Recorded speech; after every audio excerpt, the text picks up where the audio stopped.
आठवीं कक्षा। Good morning प्यारे बच्चों, हम पाठ 13 तक पढ़ चुके हैं।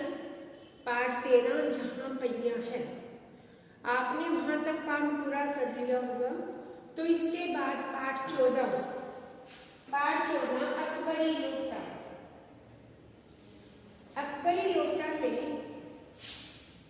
लेखक ने लाला झाऊलाल के बारे में बताया कि झाऊलाल की पत्नी हर समय कुछ ना कुछ मांगती रहती थी।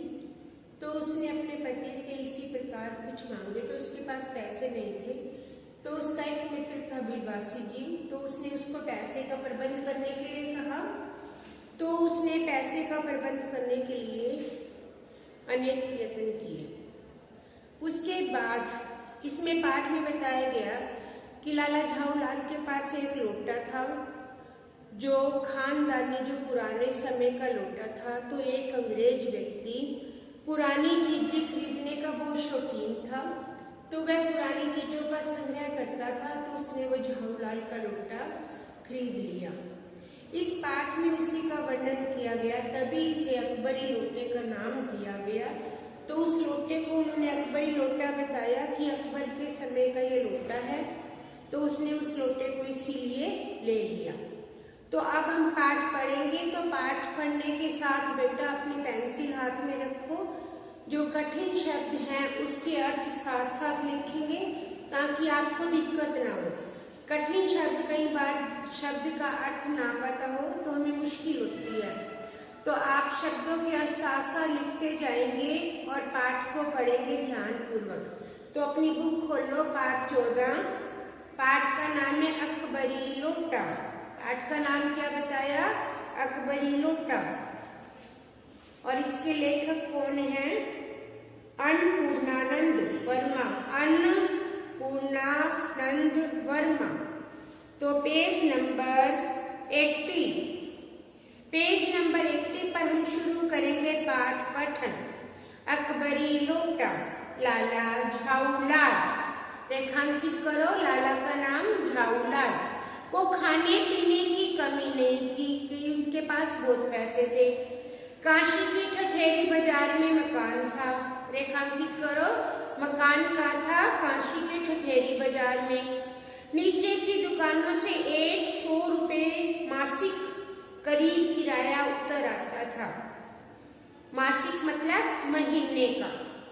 अच्छा खाते थे, अच्छा पहनते थे, पर 250 रुपए तो आंख सेकने के लिए न मिलते थे। कितने रुपए? 250, 250। इसलिए जब उनकी पत्नी ने एक दिन अचानक 250 रुपए मांग लिए तो एक जोर सनसना गए, फिर बैठ गए। उनकी दशा देखकर पत्नी ने कहा, डरिए मत, आप देने में असमर्थ हूं तो मैं अपने भाई से मांग लूं। पत्नी ने क्या रोक दिखाया कि आप पैसे नहीं दे सकते तो मैं 250 रुपए अपने भाई से मांग लूं। लाओ लाला झाऊलाल तिल मिला उठे। तिल मिलाना गुस्से में भरना, मुहावरे। रेखांकित करो, तिल मिलाना गुस्से में।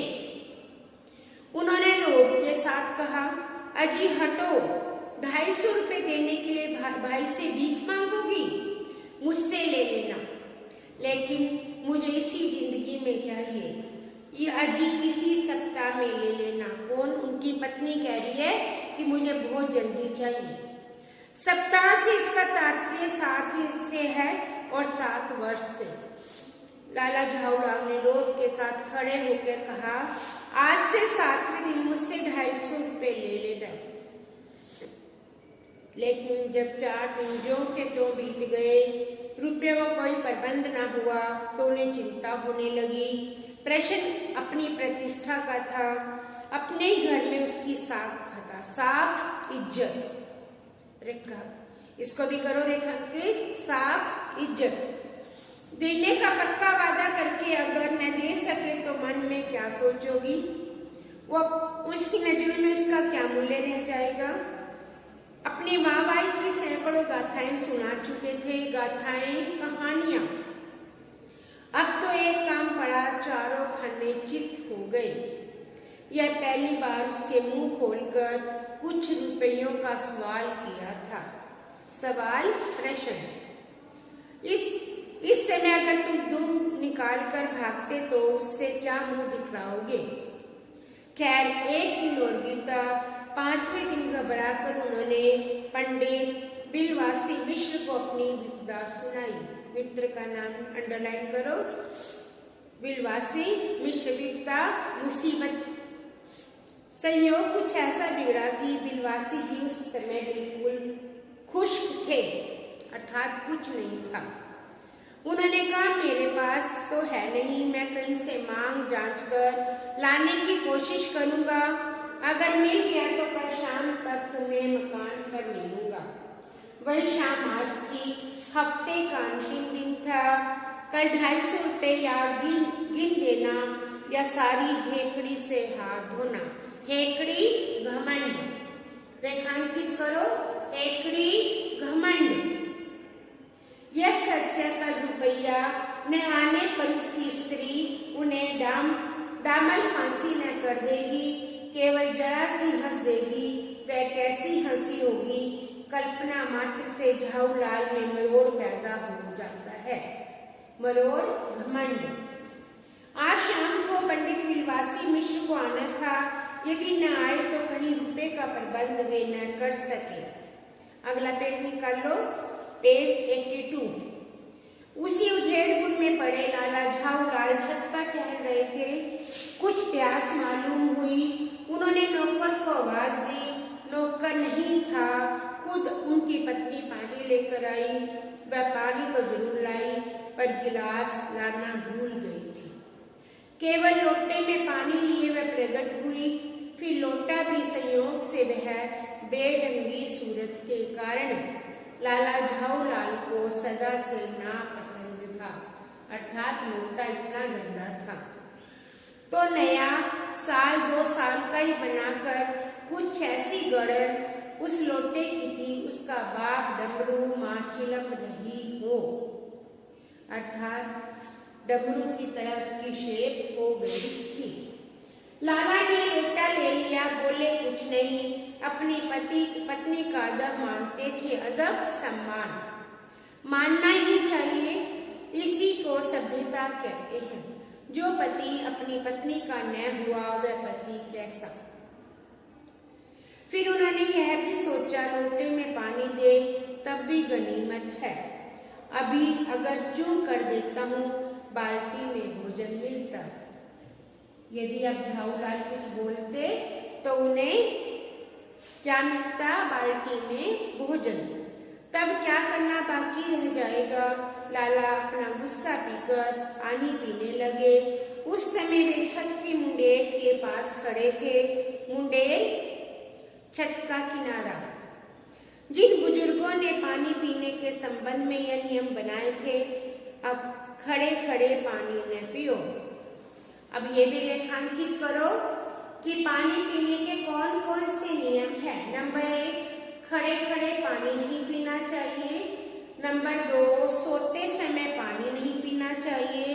नंबर 3, दौड़ने के बाद पानी नहीं पीना चाहिए। उन्होंने पता नहीं यह नियम बनाया या नहीं कि छत की मुंडेर के पास खड़े होकर पानी न पियो। जान पड़ता है इस महत्वपूर्ण विषय पर उन लोगों ने कुछ नहीं कहा है। लाला झाऊलाल मुश्किल से 2 घूंट पानी पिए होंगे, न जाने उनका हाथ हिल उठा और लोटा छूट गया, अर्थात छत पर से लोटा नीचे गिर गया। लोटे ने दाएं देखा न बाएं, वह नीचे गली की ओर चल पड़ा। वो अपने वेग से मेहुल्का को लजाता हुआ वह आंखों से ओझल हो गया। ओझल होना, गायब होना। किसी जमाने में न्यूटन नाम के किसी खुराफाती ने, न्यूटन ने क्या किया था? गुरुत्वाकर्षण की खोज की थी। अंडरलाइन करो, खुराफाती, शरारती। पृथ्वी की आकर्षण शक्ति नाम की एक चीज इजाद की थी। इजाद करना, खोज करना। कहना न होगा, यह सारी शक्ति इस समय लोटे के पक्ष में थी। Page number 83। लाला को काटो तो बदन में खून नहीं। ऐसी चलती हुई गली में ऊंचे 3 मंजिले से हंसी खेल नहीं। यह लोटा न जाने किस अनाधिकारी के झोपड़े पर काशीवास का संदेश लेकर पहुंचेगा, अर्थात लोटा गिरेगा तो मौत हो जाएगी। कुछ ऐसा ही हुआ। गली में जोर का हल्ला उठा, हल्ला शोर। झाऊलाल जब दौड़कर नीचे उतरे, एक भारी भीड़ उनके आंगन में घुस आई। लाला झाऊलाल ने देखा कि इस भीड़ में प्रधान पात्र एक अंग्रेज है जो नक्शिक से भीगा हुआ, नक्शिक ऊपर से नीचे, जो अपने एक पैर को हाथ से सहलाता हुआ दूसरे पैर पर नाच रहा है। उसी के पास अपराधी लोटे को भी देखकर लाला झाऊलाल जी ने फौरन 2 और 2 जोड़कर स्थिति को समझ लिया, अर्थात उन्होंने हाथ जोड़ दिए। गिरने के पूर्व लोटा एक दुकान के सायाबान से टकराया। वहां टकराकर उस दुकान पर खड़े उस अंग्रेज को उसने सांगोपांग स्नान कराया, सांगोपांग ऊपर से नीचे। फिर उसी के बूथ पर आ गिरा। उस अंग्रेज को जब मालूम हुआ कि लाला झाऊलाल ही उस लोटे के मालिक हैं, तब उसने केवल एक काम किया, अपने मुंह को खोलकर खुला छोड़ दिया। लाला झाऊलाल को आज ही मालूम हुआ कि अंग्रेजी भाषा में गालियों का ऐसा प्रकांड कोश है कि अंग्रेज ने अंग्रेजी में गालियां देनी शुरू कर दी। इसी समय पंडित विलवासी जी भीड़ को चीरते हुए आंगन में दौड़ाए। उन्होंने आते पहला काम किया, उस अंग्रेज को छोड़कर जितने आदमी आंगन में घुस गए थे सबको बाहर निकाल दिया। फिर आंगन में कुर्सी देखकर उन्होंने साहब से कहा, आपके पैर में शायद चोट लगी है, अब आप कुर्सी पर आराम से बैठ जाए।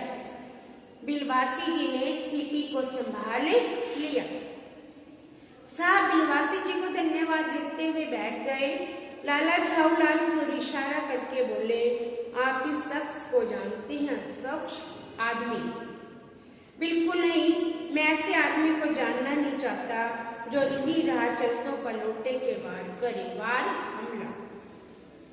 निधि भोले भाले, मेरी समझ में ही इज ए डेंजरस ल्यूनाटिक, यानी खतरनाक पागल है।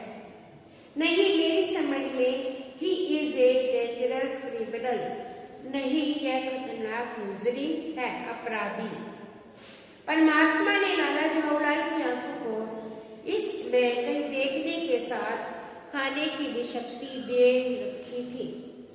निश्चय है अब तक विलवासी जी को अपनी आंखों से खो चुके होते, वे कुछ समझ नहीं पा रहे थे विलवासी जी को इस समय क्या हो गया।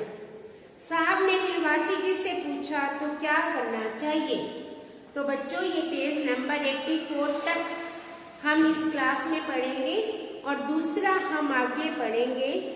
तो इसमें ज्यादा इकट्ठा पढ़ेंगे तो आपको समझ नहीं आएगा, तो अभी 4 पेज दूसरी कक्षा में पढ़ेंगे, तो आप सब इसको दोबारा पढ़ लेना, कठिन शब्दों को रेखांकित कर लेना, शब्दों के अर्थ आप समझा करो और अपनी नोटबुक में लिखा करो। धन्यवाद।